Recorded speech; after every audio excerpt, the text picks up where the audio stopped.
ಆತ್ಮೀಯ H16 news ವೀಕ್ಷಕರೇ, ನಾನು ನಿಮ್ಮ MI ಅಥವಾ ಮಲ್ಲಪ್ಪ ಜೋತಾವರ್. ದರ್ಶನ್ ಅವರಿಗೆ ಹೈಕೋರ್ಟ್ನಲ್ಲಿ ಜಾಮೀನು ಸಿಕ್ಕದ, ನಿಮಗೆ ಗೊತ್ತು. ಇದನ್ನು ಪ್ರಶ್ನೆ ಮಾಡಿಕೊಂಡು ನಮ್ಮ ಪೊಲೀಸರು ಅಥವಾ ನಮ್ಮ ಸರ್ಕಾರ ಇದನ್ನು ಸುಪ್ರೀಂ ಕೋರ್ಟ್ನಲ್ಲಿ ಪ್ರಶ್ನೆ ಮಾಡಿದ್ದಾರೆ. ಯಾಕೆ ಕೊಟ್ರಿ, ಯಾವ ಗೌರ್ಮೆಂಟ್ ಕೊಟ್ಟು ನೀವು ಜಾಮೀನು ಅನ್ನುವಂಥದ್ದು. ಅದಕ್ಕೆ ಇವತ್ತು ಸುಪ್ರೀಂ ಕೋರ್ಟನು ಸ್ವಲ್ಪ ಅಲರ್ಟ್ ಆಗಿ ಅವು ಆಕ್ಷೇಪ ಹಾಕ್ಯದ. ಯಾಕಂದ್ರೆ ಚಿತ್ರದುರ್ಗದ ರೇಣುಕಾಸ್ವಾಮಿ ಕೊಲೆ ಪ್ರಕರಣ ಯಾವ ರೀತಿ ಆಯಿತು, ಅವತ್ತಿನ ಮೀಡಿಯಾಗಳನ್ನೆಲ್ಲ ಗಮನಿಸಿದ್ರೆ, ಅವತ್ತಿನ ಸಿಚುವೇಶನ್ಗಳನ್ನೆಲ್ಲ ಕಣ್ಮುಂದೆ ತಂದುಕೊಂಡ್ರೆ ನಿಶ್ಚಿತವಾಗಿ ಇಲ್ಲಿ ಏನೋ ದೊಡ್ಡದಾದಂಥ ಒಂದು ಆಘಾತ ಆಗ್ಯದಪ್ಪ, ಇದನ್ನು ಅಪಘಾತ ಆಗ್ಯದ, ಅಪರಾಧ ಆಗ್ಯದ ಅನ್ನೋದು ಸ್ಪಷ್ಟ ಆಗ್ತದೆ. ಬಟ್ ಇವತ್ತು ಅವ್ರಿಗೆ ಜಾಮೀನು ಸಿಕ್ಕದ. ಒಬ್ಬ ಕಲಾಕಾರರು, ಆ ಕಲಾಕಾರನ ಆ ದೃಷ್ಟಿ ಇಟ್ಕೊಂಡು ನಾವು ನೋಡ್ಬೇಕಾಯ್ತು. ಅಪರಾಧ ಇಲ್ಲಿ ನಮ್ಮ ಮೊದಲಿದ್ದರೂ ಸಹ ಅವರು ಕಲಾಕಾರರು, ಅವ್ರ ಬದುಕಿಗೆ ಆಯಿತು, ನಮ್ಮ ಸಮಾಜಕ್ಕೆ ಒಳ್ಳೆಯ ಒಂದು ಏನಪ್ಪ ಅಂದ್ರೆ ಆದರ್ಶ ನೀಡುವಂಥವ್ರು ಆಯಿತು. ಮತ್ತೇನೋ ನೆಲಗಟ್ಟಿನಲ್ಲೇ ಸೃಜನಶೀಲತೆ ನೆಲಗಟ್ಟಿನಲ್ಲೇ ಅವ್ರಿಗೆ ಜಾಮೀನೇನೋ ಕೊಟ್ಟಿದ್ದಾರೆ ಅಂತ ಕಾಣ್ತದೆ. ಆದರೆ ಅವೆಲ್ಲ ಅಲ್ಲಗಳಿಯುವಂಥವು ಏನಪ್ಪ ಇದ್ದಿದ್ದು ನಡೆದದ್ದು ಘಟನೆಗಳು ಅನ್ನುವಂಥದ್ದು. ಯಾಕಂದ್ರೆ ಅಪರಾಧಗಳ ಮೇಲೆ ಆಗುವಂಥದ್ದು ಸಹಜವಾಗಿ ಇವರಿಂದ ಆಗಿದ್ದಾವೆ, ಹಿಂದಂತಲ್ಲ, ಇಲ್ಲ ಅಂತಲ್ಲ. ಆ ಎಲ್ಲ ನೆಲಗಟ್ಟಿನಲ್ಲಿ ಇವತ್ತು ನಮ್ಮ ಸುಪ್ರೀಂ ಕೋರ್ಟ್ ಕೇಳ್ತಾ ಇದೆ, ನಮ್ಮ ಏನಪ್ಪ ಅಂತಂದ್ರೆ ಈ ಆಕ್ಷೇಪ ಮಾಡಿಸ್ತಾ ಇದೆ. ಏನಪ್ಪ ಅಂದ್ರೆ ಚಿತ್ರದುರ್ಗ ರೇಣುಕಾಸ್ವಾಮಿ ಕೊಲೆ ಪ್ರಕರಣದಲ್ಲಿ ನಟ ದರ್ಶನ್ ಮತ್ತು ಇತರೆ ಆರೋಪಿಗಳಿಗೆ ಜಾಮೀನು ಮಂಜೂರು ಮಾಡಿರುವ ಹೈಕೋರ್ಟ್ ಆದೇಶದ ಬಗ್ಗೆ ಸುಪ್ರೀಂ ಕೋರ್ಟ್ ಗುರುವಾರ ಆಕ್ಷೇಪ ವ್ಯಕ್ತಪಡಿಸಿತು. ಇವ್ರಿಗೆ ಯಾಕೆ ಕೊಟ್ಟರಪ್ಪ ಅನ್ನೋ ಪ್ರಶ್ನೆ ಮಾಡಿತು. ಕೊಡೋದು ಕಾರಣ ಏನು ಅನ್ನುವಂಥ ಮಾತನ್ನು ಆ ಪೀಠದ ನ್ಯಾಯಾಧೀಶರು JP ಪಾರ್ದಿವಾಲ ಮತ್ತು R ಮಹದೇವನವರು, ಹೈಕೋರ್ಟ್ ತನ್ನ ವಿವೇಚನೆ ಚಲಾಯಿಸಿದ ರೀತಿ ಮನದಟ್ಟಾಗಿಲ್ಲ. ಅದು ಹೆಂಗೆ ಕೊಟ್ಟರು, ಏನು ನಮ್ಮ ಮನದಟ್ಟಾಗಿಲ್ಲ, ಯಾವ ಕಾರಣಕ್ಕೆ ಕೊಟ್ಟರು ಅನ್ನುವಂಥದ್ದು. ಅದಕ್ಕೆ ನಾವು ತಿಳಿಸಿ ಹೇಳ್ರಿ, ಯಾಕೆ ಕೊಟ್ಟರು, ಹೆಂಗೆ ಕೊಟ್ಟರು ಜಾಮೀನ ಅಂತೇಳಿ. ಯಾಕಂದ್ರೆ ಕೊಡುವಂಥದ್ದಲ್ಲ ಅನ್ನುವಂಥದ್ದು ನಿಮ್ಮಲ್ಲಿ ಪ್ರಾಮಾಣಿಕವಾಗಿ ಮತ್ತು ಮುಂದುವರೆದು ಹೇಳ್ತಾ ಇದ್ದಾರೆ ಈ ನಮ್ಮ ನ್ಯಾಯಾಧೀಶರು. ನಿಮ್ಮಲ್ಲಿ ಪ್ರಾಮಾಣಿಕವಾಗಿ ಹೇಳುವುದಾದರೆ ಹೈಕೋರ್ಟ್ ಯಾವ ರೀತಿ ತನ್ನ ವಿವೇಚನೆ ಬಳಸಿದೆ ಎಂಬುದು ಮನದಟ್ಟಾಗಿಲ್ಲ. ತುಂಬ ಪ್ರಾಮಾಣಿಕವಾಗಿ ನಾವಿದನ್ನು ಹೇಳುತ್ತೇವೆ ಅಂತೇಳಿ ಅವರು ತಮ್ಮ ಮಾತುಗಳನ್ನು ಹೇಳ್ತಾ ಇದ್ದಾರೆ. ಕಪಿಲ್ ಸಿಬ್ಬಲ್ನ ಕೇಳ್ತಾ ಇದ್ದಾರೆ. ಕಪಿಲ್ ಸಿಬ್ಬಲ್ ಅವರು ಇವತ್ತು ದರ್ಶನ್ ಅವ್ರ ಪರವಾಗಿ ವಾದ ಮಾಡಲಿಕ್ಕೆ ಬಂದಿದ್ದಾರೆ. ಒಳ್ಳೆಯ ವಕೀಲರು ಸುಪ್ರೀಂ ಕೋರ್ಟ್ನಲ್ಲ, ಅವರು ವಾದ ಮಾಡ್ತಾಯಿದ್ರು. ಇಲ್ಲ ಅವ್ರು ತಪ್ಪಿಲ್ಲ, ಕೊಟ್ಟಿದ್ದು ಸರಿ ಇದೆ ಅನ್ನೋ ವಾದ ಮಾಡ್ತಾಯಿದ್ದಾರೆ. ಅದು ನಮ್ಗೆ ಕನ್ವಿನ್ಸ್ ಆಗಿಲ್ಲಲ್ರಿ, ಹೆಂಗೆ ಮಾಡ್ತೀರಿ ನೀವು ಅನ್ನುವಂಥ ಮಾತು ಅವ್ರು ಕೇಳ್ತಾ ಇದ್ದಾರೆ. ಯಾಕಂತಂದ್ರೆ ಅದಕ್ಕೆ ಇನ್ನೊಂದು ಮಾತು ನಮ್ಮ ಏನಪ್ಪ ಅಂತಂದ್ರೆ ನಮ್ಮ ಈ ಸಿಬ್ಬಲ್ ಅವರು ಹೇಳ್ತಾ ಇದ್ದಾರೆ, ಇಲ್ಲ ಏನಪ್ಪ ಅಂತಂದ್ರೆ ನಿಮ್ಮ ಕಕ್ಷಿಗಾರರು ಅದರ ಮುಂದುವರೆಸಿದಂಥ ನಮ್ಮ ಸುಪ್ರೀಂ ಕೋರ್ಟ್ನವರು ನಿಮ್ಮ ಕಕ್ಷಿಗಾರರು ಜಾಮೀನು ಪಡೆದಿದ್ದಾರೆ. ಆದರೆ ಹೈಕೋರ್ಟ್ ಯಾವ ರೀತಿ ಆದೇಶ ನೀಡಿದೆ ಎಂಬುದನ್ನು ನೀವು ನೋಡಿರಬೇಕು. ಹೀಗಾಗಿ ನಿಮ್ಮ ವಾದವನ್ನು ನಾವು ಆರಿಸುತ್ತೇವೆ, ನಿಮ್ಮ ವಾದ ಕೇಳ್ತೀವಪ್ಪ, ದಯವಿಟ್ಟು ಹೆಂಗೆ ಕೊಟ್ಟರು, ಯಾವ ಕಾರಣಕ್ಕೆ ಕೊಟ್ಟರು, ಏನು ಗ್ರೌಂಡ್ ಮಾಡಿದರು.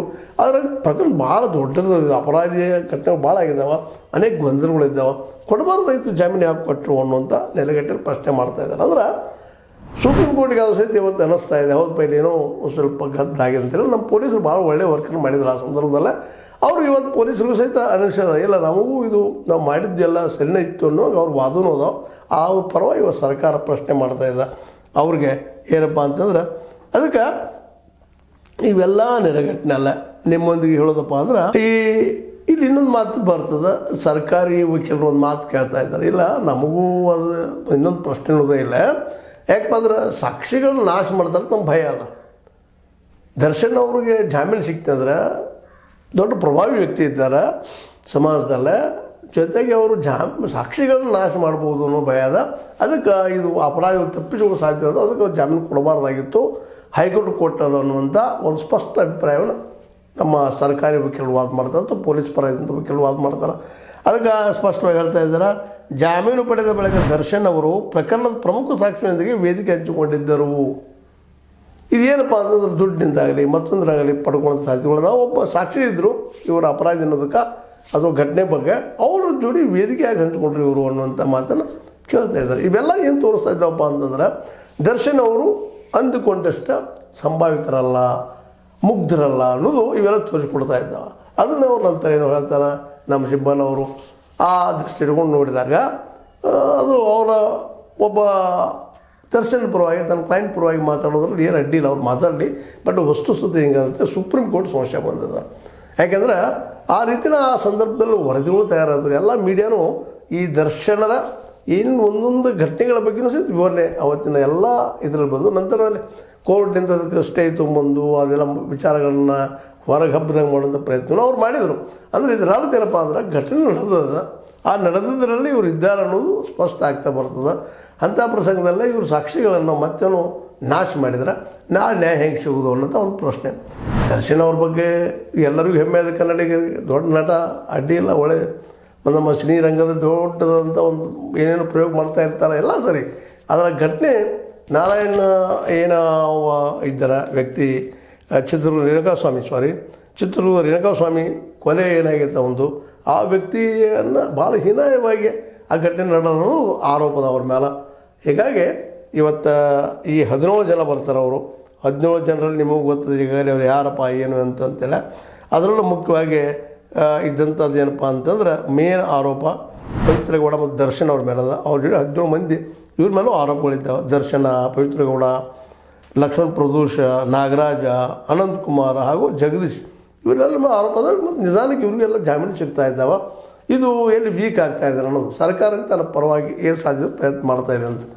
ಯಾಕಂದ್ರೆ ಅಲ್ಲೇ ಈ ಒಂದು ನಮ್ಮ ಚಿತ್ರದುರ್ಗದ ರೇಣುಕಾಸ್ವಾಮಿಯವರ ಹಿಂದೆ ಒಂದು ವಯಸ್ಸಾದ ತಂದೆ ಇದ್ದಾರೆ, ಒಂದು ಮಗು ಅದ, ಹೆಂಡತಿ ಇದ್ದಾರೆ, ಅವ್ರು ನ್ಯಾಯ ಒದಗಿಸ್ಕೊಳ್ಬೇಕಾಗಿದೆ ಅನ್ನೋ ನೆಲೆಗಟ್ಟಿನಲ್ಲೂ ಸಹಿತ ಸರ್ಕಾರ ಒಂದು ಕಾಳಜಿಯಿಂದ ಈ ಕೆಲಸ ಮಾಡಲಿಕ್ಕಂತ ನಾವು ಅನ್ನೂ. ಯಾಕಂದ್ರೆ ಇವತ್ತು ಸುಪ್ರೀಂ ಕೋರ್ಟ್ ಇದ್ದಿದ್ದು ಸ್ಪಷ್ಟ ನಮ್ಗೆ ಕ್ಲಿಯರೆನ್ಸ್ ಮಾಡಿರಿ ಅದನ್ನು. ಅದು ಹೆಂಗಪ್ಪ ಯಾವ ರೀತಿ ಯಾವ ಕಾರಣಕ್ಕೆ ಕೊಟ್ಟಿತು ಹೈಕೋರ್ಟ್ ಅನ್ನುವಂಥದ್ದು. ಅಂದರೆ ಇದು ಹೈಕೋರ್ಟ್ ಮೇಲೂ ಸಹ ಸಂಶಯ ಪಡುವಂಥ ಒಂದು ಮಾತುಗಳು ಅಂತ ಅನ್ನಿಸ್ತಾ ಮೇಲ್ಪದ್ರಲ್ಲ. ಬಟ್ ಅವ್ರು ಕೇಳೋದು ಭಾಳ ಸೌಮ್ಯವಾಗಿ ಮತ್ತು ಅಷ್ಟೇ ಖಚಿತವಾಗಿ ಕೇಳಿದ್ದಾರೆ. ಇವರಿಗೆ ಜಾಮೀನು ಸಿಗಬಾರ್ದಾಗಿತ್ತು, ಸಿಕ್ಕದ ಯಾಕೆ? ಅದ್ರ ಜೊತೆಗೆ ಸರ್ಕಾರಿ ವಕೀಲರು ಸಹಿತ ಕೇಳ್ತಾ ಇದ್ದಾರೆ, ಇಲ್ಲ ಸಾಕ್ಷಿಗಳ ಜೊತೆಗೆ ಇವರು ಸಂಪರ್ಕದಲ್ಲಿ ಇದ್ದಾರೆ ಅನ್ನೋದು ಪ್ರೂವ್ ಮಾಡಲಿಕ್ಕೆ ಪ್ರಯತ್ನ ಮಾಡ್ತಾ ಇದ್ದಾರೆ.